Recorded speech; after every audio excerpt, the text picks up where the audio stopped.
దేవుడు చెప్పే పని నీకు పిచ్చిదానిలాగా అనిపించవచ్చు, పిచ్చి పనిలాగా అనిపించవచ్చు, కానీ తల వంచి నువ్వు లోబడి చేస్తేవేని నువ్వు విభ్రాంతి నుండి ఒక మహా అద్భుతాన్ని చూస్తావు.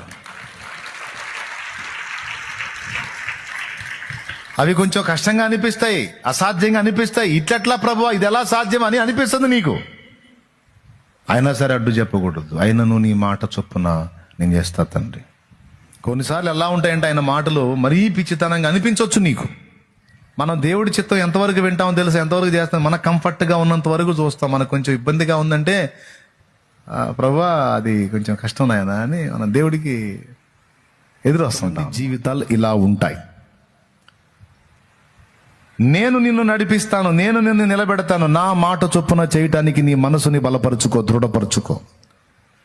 నేను విడిచిపెట్టమన్నదాన్ని విడిచిపెట్టు, నేను చేపట్టమన్నదాన్ని చేపట్టు. నువ్వు ఎందుకు నిలబడవో, ఎందుకు గెలవవో, ఎందుకు రాణించవో, ఎందుకు వెలగవో నేను చూస్తా. నా మాట చొప్పున చెయ్యి, నా మాట చొప్పున చెయ్యి, నా మాట చొప్పున చెయ్యి.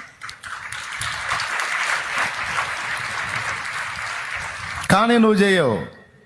నీ మాట దేవుడు వినాలన్న వ్యవహారమే తప్ప దేవుని మాట నువ్వు విని దేవుని మాట చొప్పున చేద్దామని నువ్వు తీర్మానం తీసుకుని అడుగులు వేసేది తక్కువ.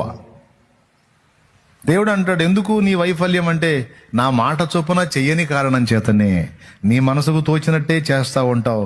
ఈరోజు నువ్వు వేసిన ఐడియాలు, ప్రయత్నాలు ఏమంటే తెలివితేటలన్నీ దెబ్బ కొట్టినాయి. ఇప్పుడు ఎటు కాకుండా అయిపోయి ఇప్పుడు బిక్కుమంట పైకి చూస్తున్నావు. దేవా ఏంది యాకోబు చూసినట్టు చూస్తున్నావు. ఇప్పుడైనా నీవు నేను మనం సిగ్గు తెచ్చుకొని చేయాల్సింది ఏంటంటే, ఏవి చెయ్యమంటే మనం అశ్రద్ధ చేసి గతి పట్టామో ఇప్పుడు మళ్ళీ అవి చేయడానికి మనం మొదలు పెట్టాలి. అప్పుడు దేవుని మాట నెరవేరుతుంది.